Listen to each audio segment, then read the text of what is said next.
welcome to the deep dive. Let's face it, is there any driving maneuver that causes more immediate anxiety than seeing that perfect parking spot on a busy street, knowing what comes next? Parallel parking. Parallel parking, yeah. Yeah. Whether you're a brand new driver or you've, been driving for decades, that little dance with the curb can feel like a high-stakes ballet. It really does. It's fascinating how this, fundamental skill can be such a sticking point. Mm-hmm. You see people avoid prime parking locations simply to sidestep the parallel park. It's a universal driving experience, that moment of, do I dare? Exactly. So today, we're on a mission.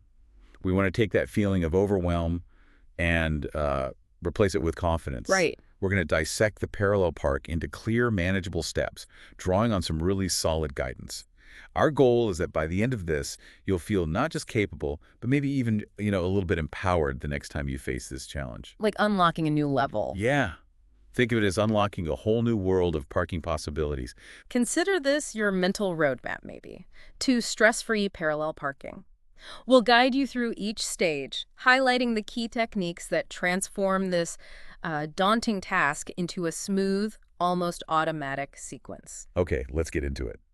The first step, even before you start turning the wheel, is arguably the most crucial: finding the right spot. Absolutely. Not every gap between cars is a winner, right? Absolutely not. Think of it like this. You need enough space to comfortably maneuver. When you're still getting the hang of it, aim for a spot that feels almost, ridiculously large. Right. We're talking about at least 6 feet, maybe 2 meters longer than your car. Wow, okay. That much. Yeah, that extra buffer can make all the difference in your confidence. The absolute minimum you should probably consider is about 3 feet or 1 meter longer than your vehicle. Right. But starting with more room is always, always better. That makes total sense. It's like giving yourself training wheels, almost. And it's not just about the size of the gap, is it? There are other things to think about before you even pull up. Precisely. Always do a quick scan. Look for any parking restriction signs. Right, the credit signs. Yeah. Are there time limits? Do you need to pay at a meter? Yeah. You don't want to nail the perfect park only to come back to a ticket. Oh, definitely not. And critically, think about safety. Avoid parking too close to intersections, fire hydrants, or anywhere that could block traffic or, visibility for yourself or others. Now, for those who are just starting out or maybe still feel a little wobbly about the whole thing, there's a really smart way to practice without any risk. Yes, this can be incredibly helpful. If you have access to an empty parking lot, try using some visual markers, even something simple like empty boxes or traffic cones to simulate parked cars. Okay. This lets you run through the steps, get a feel for the turning radius, the distances involved, all without the pressure of rear cars or traffic. Yeah. It's a low-stakes way to build that muscle memory. Love that idea. So you've spotted your ideal parking haven, plenty of space, legal, safe. What's the next step in this parallel parking puzzle? How do you position your car to even start the maneuver? Okay, the next key move is to pull up directly alongside the car that's parked in front of your chosen space. The one ahead of the gap. Got it. Right. You want to get your cars roughly parallel and maintain a consistent side distance. The goal is to have your rear bumper come approximately even with their rear bumper. Okay, bumper-to-bumper alignment. Mm. Seems like a good visual cue. Hmm. And how much space should there be between your car and the one you're pulling up next to? Too close feels risky, but too far doesn't seem right either. Good question. Aim for about 2 feet or roughly, say, 0.6 meters of space. 2 feet. Okay. This gives you enough room to pivot backwards into the space without, scraping sides. Right. And this is a small but crucial detail. Remember to signal. Yes. If you're parking on the right side of the road, use your right turn signal. Parking on the left signal it is. Makes sense. This simple act just tells other drivers what you're planning to do. Helps prevent confusion, maybe even accidents. Signaling, it's those little courtesies that make driving smoother for everyone. All right, so we're positioned correctly, bumpers aligned, a couple feet between us, signals on. Now, for the part that often feels like the point of no return, the actual backing up and that initial turn of the wheel. Right. This is where a precise, controlled movement is really key. Shift into reverse.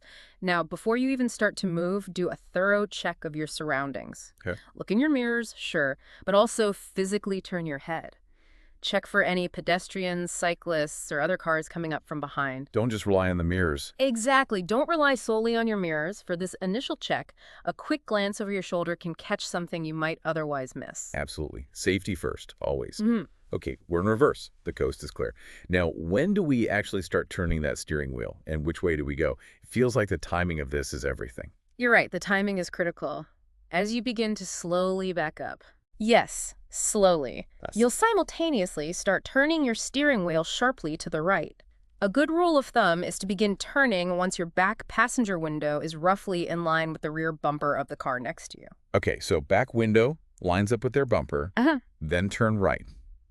Not as soon as we stop, but just as we start to creep backwards. Precisely. And how much should we be turning the wheel at this point? A little bit. A lot. Turn it decisively, almost lock to the right. Really crank it. Yeah.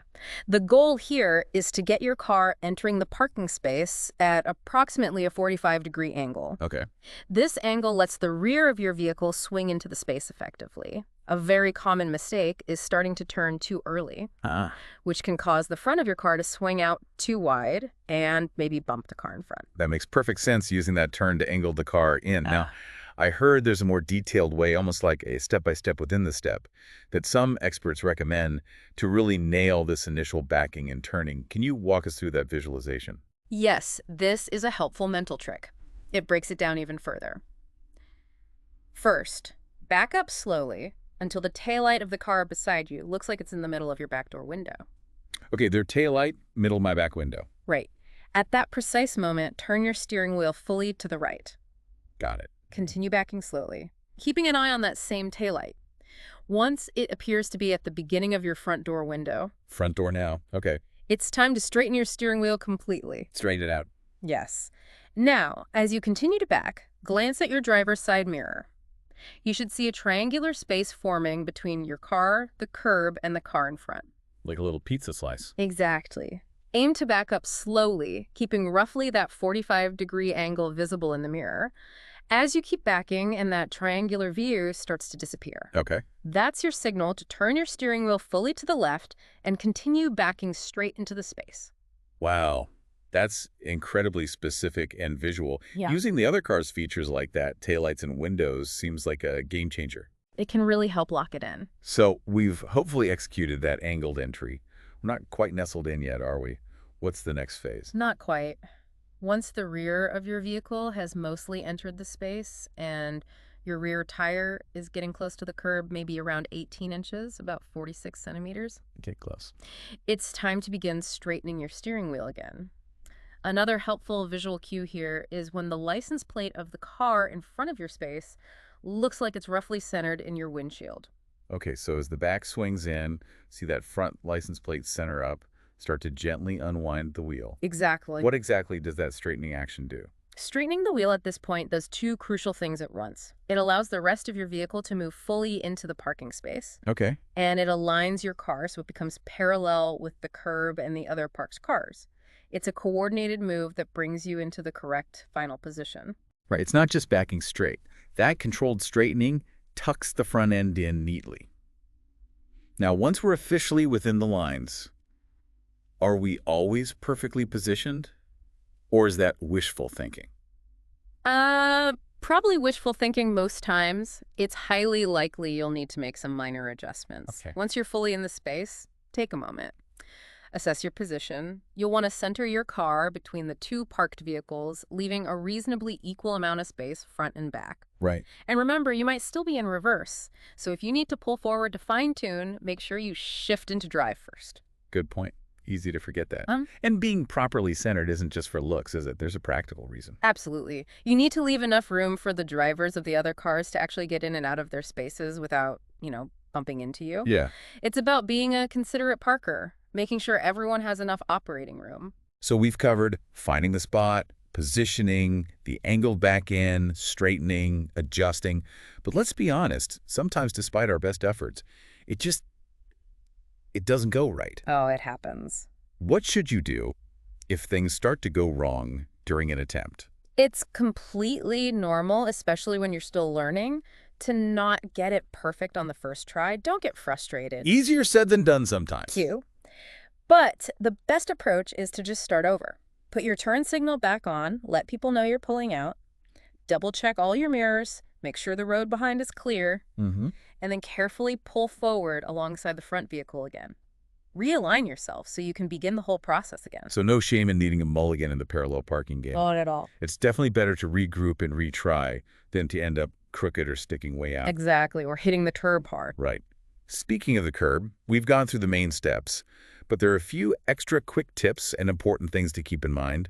Yeah, a couple of things. One piece of tech that can be a real asset is a rear view or backup camera. Oh yeah, those are helpful. If your car has one, by all means, use it. It's an additional tool to help you judge distances and angles. But don't only use the camera. Right.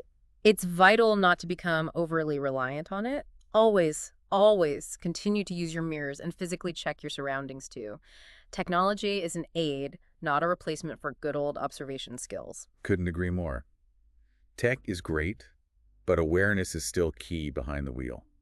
And there's that one fundamental safety reminder that's always worth repeating, isn't there? Absolutely. Throughout the entire maneuver, from start to finish, you must constantly be aware of your surroundings. Constantly scanning. Check for pedestrians who might step out, cyclists approaching, any other vehicles moving around. Vigilance is paramount at every single stage. And what about that ideal distance from the curb once you've successfully parked? Is there a sweet spot? Generally, yeah. The recommendation is to have your tires no more than 1 foot away from the curve. Okay, within a foot. This just ensures your car isn't sticking out too far into the traffic lane, creating a hazard. Makes sense. Finally, for anyone who's currently learning or maybe facing a driving test soon, what happens if the parallel parking doesn't go perfectly during the exam? Is it an automatic fail? Typically, no. If your attempt isn't flawless, you'll likely lose some points. Okay. But, crucially, as long as you don't cause any collisions, meaning you don't hit other cars or the curb hard, it's often still possible to pass. Right. Parallel parking is usually just one of several maneuvers they evaluate. That's actually really reassuring to know. Might take some pressure off those facing their tests. So, to kind of wrap up, we've really broken down parallel parking.